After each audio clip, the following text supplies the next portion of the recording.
السلام عليكم ورحمة الله وبركاته. تدري ليش يقول عليه الصلاة والسلام فأكثروا فيهن من التهليل والتكبير والتحميد؟ 3 فوائد.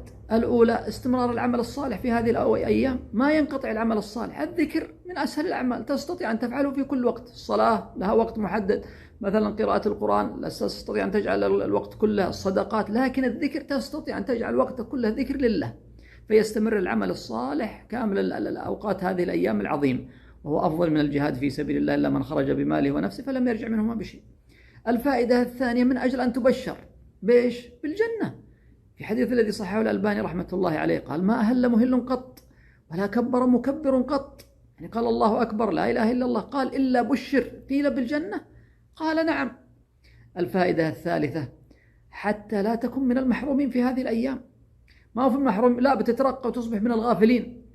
قال: ولا تطع من أغفلنا قلبه عن ذكرنا واتبع هواه وكان أمره فرطا. فإذا تركت الذكر تصبح من الغافلين، غافل في أفضل الأيام وأعظم الأيام، غافل عن أعظم الأجور بأسهل الأعمال اللي هو ذكر الله سبحانه وتعالى. والله إنها قمة الحرمان.